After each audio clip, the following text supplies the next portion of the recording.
नमस्कार, मैं हूं आपका साथ सोनिया चौहान। हमारे छत्तीसगढ़ में आप सभी का स्वागत है। रुक करते हैं खबरों की ओर। बीजेपी के प्रदेश उपाध्यक्ष और पूर्व विधायक शिवरतन शर्मा ने प्रदेश कांग्रेस अध्यक्ष दीपक बैज के नक्सल समर्थक बयान को लेकर तीखा हमला बोलते हुए कहा कि ये बेहद शर्मनाक है और साथ ही उन्होंने बताया कि शिवरतन शर्मा ने दीपक बैज को आड़े हाथों लेते हुए कहा कि बहुत ही दुख की बात है कि कांग्रेस अध्यक्ष नक्सलियों के समर्थन से संबंधित बयान जारी कर रहे हैं और इससे बढ़कर अफसोस करने वाली बात कुछ और नहीं हो सकती। और इसके साथ ही उन्होंने कहा कि जिस दिन नक्सलियों ने छत्तीसगढ़ के नेताओं की हत्या की, उसी दिन कांग्रेस नक्सलियों के समर्थन में प्रेस कॉन्फ्रेंस कर रही है। लोगों को मार रही है, उन तमाम लोगों को माओवादी के रूप में बताते हुए तमाम खतरे हमको जायज कराने की कोशिश कर रहे हैं। यह बात हम कहने की जरूरत नहीं है। पूर्व मुख्यमंत्री कह रहे हैं, राज्य कांग्रेस पार्टी के प्रवक्ता कह रही है, उनकी बातें सही है। हमें सपोर्ट किसका कर रहे हैं? पूर्व मुख्यमंत्री का। राज्य कांग्रेस पार्टी के प्रवक्ता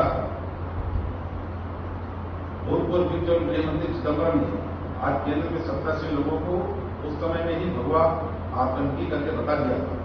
राहुल जी अपनी पद यात्रा में सावरकर को क्या बोला जग जाहिर है। आज उन आतंकवादी लोगों की सरकार चल, माने नक्सली नेता भी कांग्रेस के नेताओं की बातों को जायज है। पद की काफी चावल मिल जाएगा। छत्तीसगढ़ में भारतीय जनता पार्टी की सरकार करने की प्रत्याशा है। सरकार ने एक लक्ष्य निर्धारित किया कि हम 2 वर्ष के अंदर छत्तीसगढ़ को नक्सलवाद से मुक्त करें और उन्हें सीधा प्रपोजल भी रखा कि हम बात करने को भी तैयार हैं। आप बात करना चाहें तो बात करें और आवश्यकता पड़े तो पुलिस बल की जो कार्रवाई करने की आवश्यकता हो कार्रवाई करें। परिणाम भी आप सबके सामने है कि 5 महीने के अंदर मुठभेड़ में 115 से 20 के करीब नक्सली मारे गए हैं और मारे जाने वाले नक्सलियों की पहली बार इतनी बड़ी संख्या में डेड बॉडी बरामद हुई।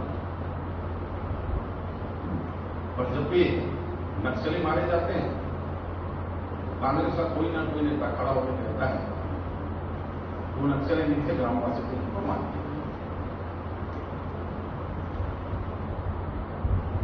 पहली घटना होती छोटे बेटियां जिसमें 29 नक्सली मारे और जैसे 29 नक्सलियों को मारे जाने की खबर आई, सबसे पहला स्टेटमेंट पूर्व मुख्यमंत्री भूपेश ने आया कि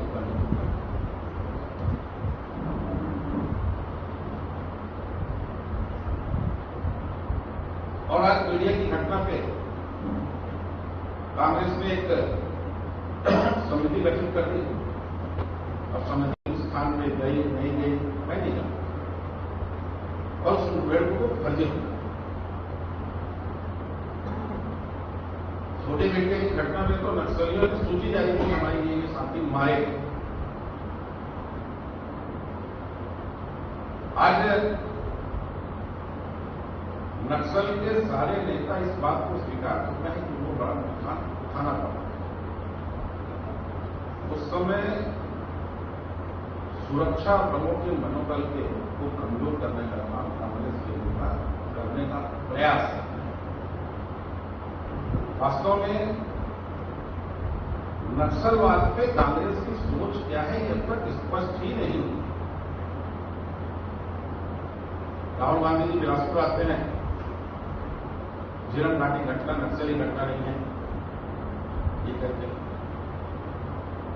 विधानसभा में 10 बार माननीय मुख्यमंत्री पूर्व मुख्यमंत्री भूपेश बघेल जी ने कहा कि झीरम की घटना का सबूत सारे तथ्य मेरी जेब में है, समय पड़ने पर मैं प्रस्तुत करूंगा। विधानसभा में मेरी आमने सामने लोग तो जब डॉक्टर रमन की सरकार थी तो बोलते थे उनको सुरक्षा कौन देगा, और जब स्वयं मुख्यमंत्री बन गया तो बोलता था कि तो सुरक्षा देने में आप स्वयं सक्षम हो, क्यों प्रस्तुत नहीं कर रहे हैं? कोई जवाब नहीं। कांग्रेस का कोई नेता आता है तो क्रांतिकारी बता देता है, कोई नेता आता है तो हटे हुए लोग बता देता है। तो वास्तव में कांग्रेस जो है पूरी तरह से नक्सलवाद के कंफ्यूज है। मैं तो समझता हूं कांग्रेस के बड़े बड़े नेता अपने चुनाव में नक्सलियों का सपोर्ट प्राप्त करते हैं, समर्थन लेते हैं। खाली एक उदाहरण आपके सामने रखता हूं, ये आंध्रा की विधायिका है, कांग्रेस पार्टी की विधायिका है, सोशल मीडिया में लिखा है अपने आप एक्शन लाइक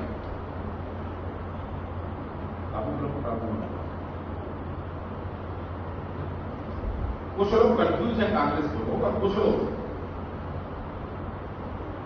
चुनाव के लिए चुनाव के दौरान नक्सलियों से सहयोग प्राप्त करते हैं, इसलिए नक्सलियों के प्रति उनकी भावना साफ रहती है, इनके सपोर्ट में खड़े होते हैं। वास्तव में कांग्रेस में चाहे प्रदेश में हो चाहे देश में सुरक्षा बलों के मनोबल को तोड़ने का काम, पुलवामा की घटना में एयर स्ट्राइक होती है या उन्हीं की घटना के बाद सर्जिकल स्ट्राइक होती है, तो प्रमाण मांगने के लिए पूरा देश समर्थन में खड़ा होता है। प्रमाण मांगने के लिए सिर्फ कांग्रेस के नेता ही सामने आते हैं और कोई दूसरा व्यक्ति प्रमाणित। जब कश्मीर का मामला आया तो उस प्रतिनिधि मंडल का नेतृत्व विपक्ष के नेता होने के बाद आदरणीय अटल बिहारी वाजपेयी ने किया। उन्होंने ये नहीं कहा कि सरकार कांग्रेस की है जो, जब राष्ट्र के हित की बात हो, जनता के हित में जुड़े हुए मामले हो, वो राजनीति से ऊपर होने चाहिए।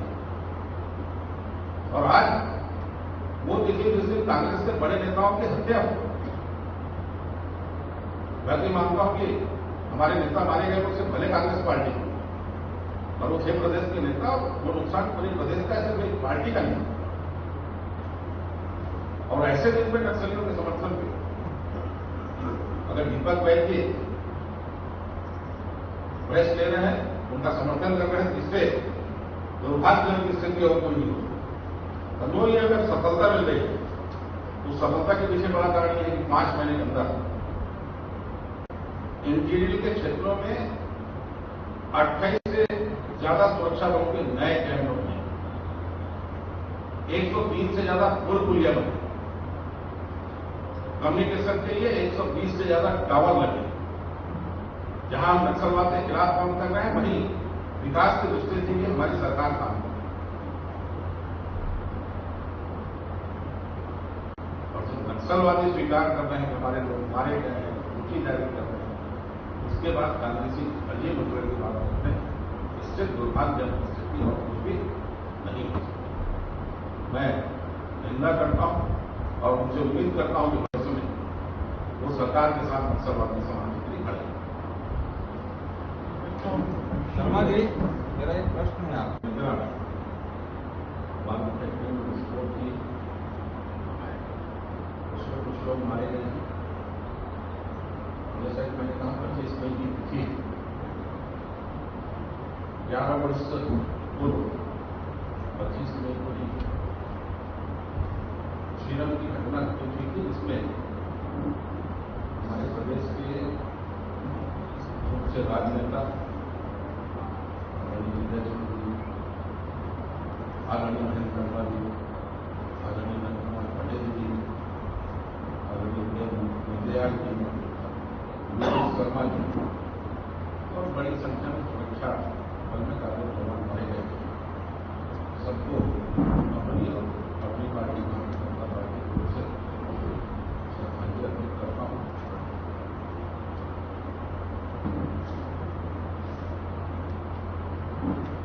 पच्चीस साल पूर्व दुर्भाग्यजनक घटना, 11 साल पूर्व दुर्भाग्यजनक घटना घटी थी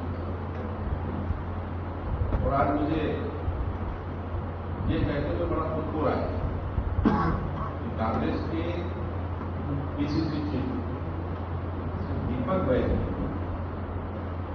जिस तिथि पे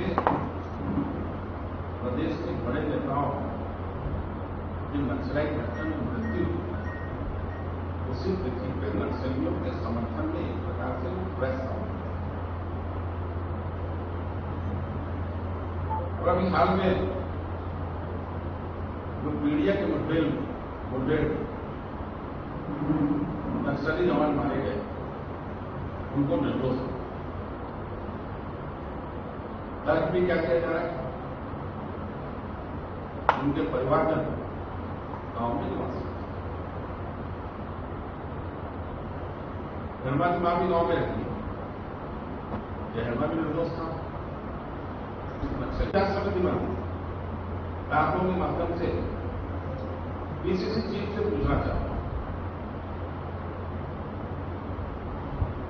कि कितने बार सुरक्षा बल के जवान मारे गए, कितने निर्दोष नागरिक मारे गए, कुछ तो छोटे बच्चे भी मारे गए, क्योंकि इन हत्याओं पे आप कोई जांच समिति क्यों नहीं बनाते, क्यों अपने लोगों को नहीं भेजते? उसका जवाब उनके पास नहीं। और इनकी हालत ये रही है कि जब भूपेश बघेल जी मुख्यमंत्री थे और कवासी लखमा जी मंत्री थे, मैं गांव का नाम भूल रहा हूं, कुछ नक्सलियों को मारे जाने का सुरक्षा बलों ने दावा किया कि हमने इतने नक्सलियों को मारे, और कवासी लखमा जी का बयान आया कि वो नक्सली नहीं थे, ग्रामवासी। मैंने विधानसभा में कहा कि स्पष्ट करो कि माननीय मंत्री जी सही बोल रहे हैं या पुलिस विभाग के सही लोग सही बोल रहे हैं। मुख्यमंत्री जवाब देने खड़े थे, न गृह मंत्री जवाब देने। तो वास्तव में नक्सलवाद के मुद्दे कांग्रेस को अपनी भूमिका स्पष्ट करनी चाहिए। वो नक्सलवाद की समाप्ति छत्तीसगढ़ में चाहते हैं नहीं चाहते? अगर छत्तीसगढ़ में नक्सलवाद की समाप्ति चाहते हैं तो सुरक्षा बलों के जवानों के साथ और सरकार के साथ उनको कदम से कदम मिलाकर खड़ा होना चाहिए। राजनीति करने के लिए और बहुत से विषय हैं, हर विषय की राजनीति नहीं होनी चाहिए। 1971 का युद्ध हुआ, भारतीय जनसंघ था उस समय, हमारे नेता अटल बिहारी वाजपेयी ने कहा कि हम सरकार के साथ हैं, छत्तीसगढ़ी। नरसिम्हा राव जी प्रधानमंत्री थे,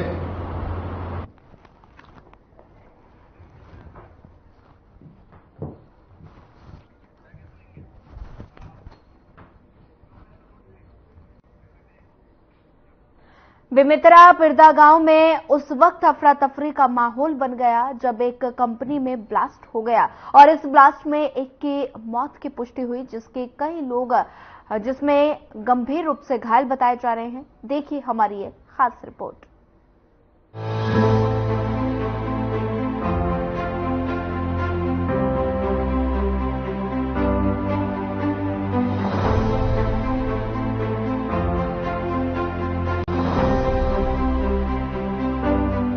बेमेतरा जिले के बेरला ब्लॉक के पिदरा गांव में स्थित स्पेशल ब्लास्ट कंपनी में सुबह करीब 8 बजे ब्लास्ट हो गया और ये कंपनी लोह अयस्क के खदानों और गिट्टी के खदानों बारूद की सप्लाई करती है।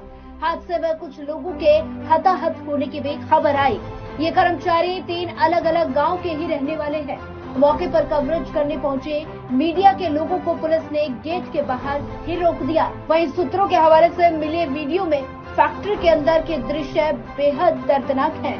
बताया जा रहा है कि आसपास 3 गांव के ग्रामीण कंपनी में काम कर रहे थे।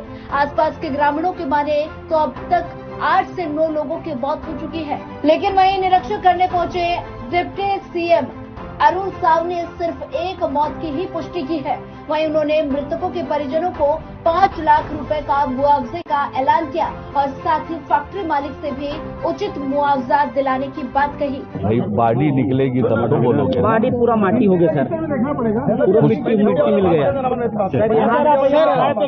क्या बारूद फैक्ट्री घटना स्थल पर मुआवजा करने में आया हूं।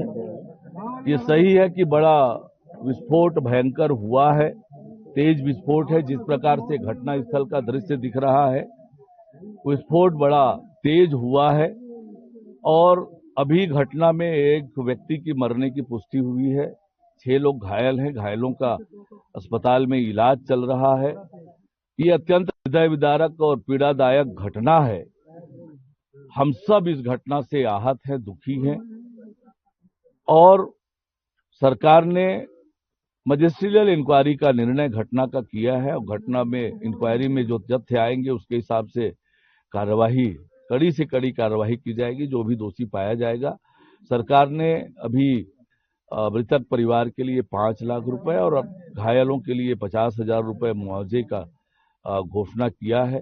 सरकार की ओर से पहल होगी कि फैक्ट्री मालिक की ओर से भी इन पीड़ित परिवारों को उचित मुआवजा मिले। ये पहल होगा। श्रम कानून से में जो भी प्रावधान होंगे उसका भी पालन सुनिश्चित कराया जाएगा। अत्यंत हृदय विदारक और दुखद घटना है। हम सब इस घटना से आहत हैं। ये घटना बहुत बड़े दुखद घटना है और बहुत बड़े घटना है और इस घटना में किसका लापरवाही है इसकी जांच कराएंगे। न्यायिक जांच कराने का भी बात हुआ है। और रह गया सवाल जो अभी मलबा है, मलबा में भी कुछ 100 निकलने का संभावना है। अभी तो एक का मृत्यु हुआ है, 6 का इलाज चल रहा है और मलबा में और भी कुछ लाश निकल सकता है, डेड बॉडी। आसपास जो ग्रामीण का जो बताया जा रहा है 10 से 12 लोग का मरने का बता रहे हैं। ये क्या है अभी स्पष्ट हो जाएगा।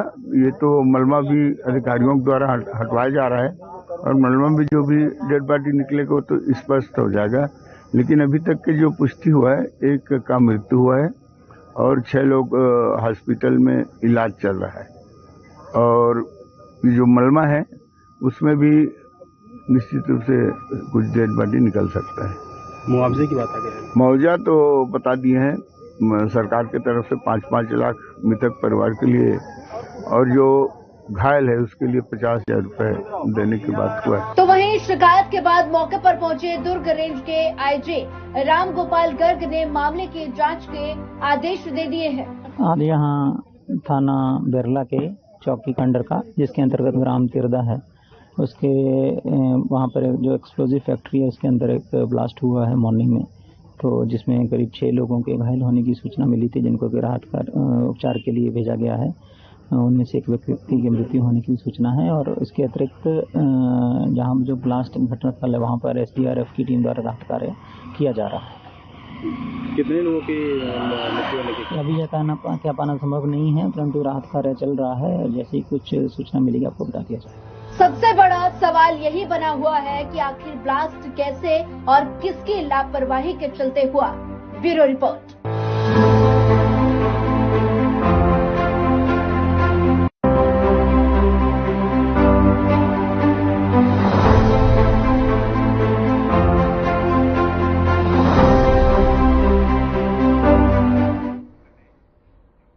सख्ती में करोड़ों के लागत से बन रहे स्पोर्ट्स कॉम्प्लेक्स को लेकर बीजेपी नेता अभिषेक शर्मा ने निर्माण की गुणवत्ता को लेकर सवाल खड़ा कर दिया। बीजेपी नेता का कहना है कि सख्ती के बुधवारी बाजार में बन रहे स्पोर्ट्स कॉम्प्लेक्स की गुणवत्ताहीन है और साथ ही जिसकी जरा सी आंधी ने पोल खोलकर रख दी है। और साथ ही बता दें कि 7 मई की आई जरा सी आंधी ने निर्माणाधीन भवन की छत उड़ा दी है। और साथ ही इसी को लेकर बीजेपी नेता अभिषेक शर्मा ने कहा कि इससे साफ अंदाजा लगा सकते हैं कि कार्य कितना गुणवत्ता युक्त है।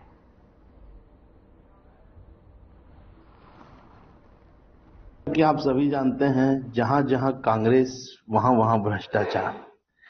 यहां प्रदेश में भी भूपेश बघेल की सरकार थी 5 सालों से, भ्रष्टाचार का गढ़ बन चुका था छत्तीसगढ़ प्रदेश। वैसे ही यहां भी अब नगर पालिका में भी कांग्रेस की सरकार है, कांग्रेस का अध्यक्ष है, तो यहां भी पूरा का पूरा शक्ति का जो विकास कार्य है कि जो पैसे आए थे वो पूर्ण रूप से भ्रष्टाचार की भेंट चढ़ चुकी है।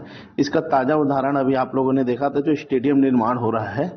अभी 7 मई को हल्की आंधी आई। रेखावाया के जंगल में 2 दिन तक पुलिस जवानों और नक्सलियों के बीच मुठभेड़ चली और पुलिस जवानों ने 8 नक्सलियों को मार गिराया। और बता दें कि इंद्रावती एरिया कमेटी के डीवी सीएम दीपक प्लाटून नंबर 16 का कमांडर मल्लेश के साथ 50 से 60 सशस्त्र माओवादियों की उपस्थिति की सूचना पर उप पुलिस अधीक्षक बस्तर जिले के डीआरजी और बस्तर फाइटर्स के साथ एसटीएफ की संयुक्त टीम नक्सल उन्मूलन अभियान पर निकली थी। और बता दें कि सुबह लगभग 11 बजे गश्त के दौरान सुरक्षा बलों पर नक्सलियों ने गोलीबारी शुरू कर दी। जवानों ने भी मुस्तैदी से मोर्चा संभाला। जवानों ने नक्सलियों का मुंहतोड़ जवाब दिया।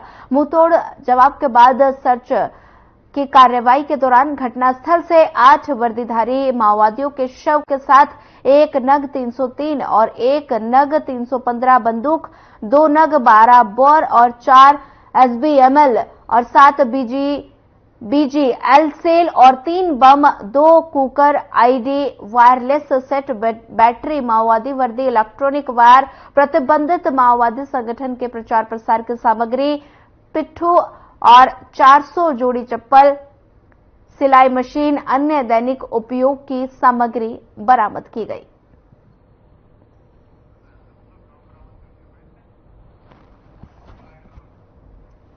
दंतेवाड़ा जिले के बॉर्डर में अबूझमाड़ के क्षेत्र में जो है माड़ डिवीजन के और पूर्वी बस्तर डिवीजन के अंतर्गत काम करने वाले जो है Indravati LOS, Indravati area committee, Orchha LOS के नक्सलियों की जमावड़ा की सूचना जो लगातार हम लोगों को विभिन्न माध्यमों से प्राप्त हो रहा था, उसी को ध्यान में रखते हुए 3 जिले का नारायणपुर, दंतेवाड़ा और जगदलपुर जिले का डीआरजी और हमारे जो स्टेट का जो है कमांडो फोर्स STF को मिलाकर जो है एक ऑपरेशन लॉन्च किया गया था, जिसका नाम जल शक्ति रखा गया था। उसी के तहत जो है पिछले 72 घंटे से नक्सलियों के खिलाफ अबूझमाड़ में एक अभियान चल रहा था और कल यानी बीते हुए कल जो 23 तारीख को सुबह से जो तीनों जिले के जो सीमावर्ती एरिया है, जो अबूझमाड़ का पूरा अत्यंत घने जंगल और पहाड़ी एरिया है, वहां पर जो है नक्सलियों के साथ इनकाउंटर शुरू हुआ और सुबह लगभग जो है 8:30 से शुरू हुआ और कई बार मतलब उनके साथ इनकाउंटर हुआ और ये लगभग जो 5:30-6 बजे तक चला। और उस अनुसार जो है कल टोटल फिर जैसे मतलब जो इनकाउंटर होने के बाद सर्चिंग अभियान चलाया गया तो उसमें टोटल 7 डेड बॉडी जो है माओवादियों का जो है इनकाउंटर में मारे हुए माओवादियों का शव बरामद हुआ।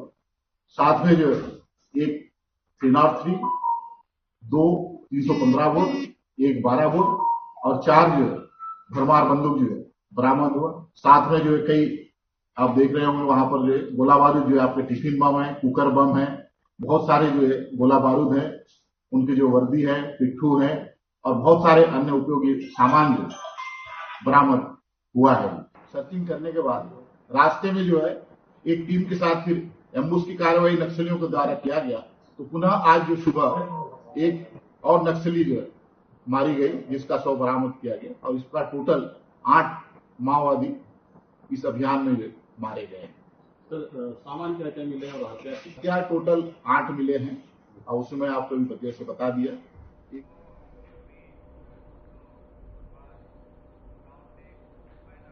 फिलहाल इस बुलेटिन में इतना ही। ज्यादा खबरों के लिए बने रहिए हमारे साथ। नमस्कार।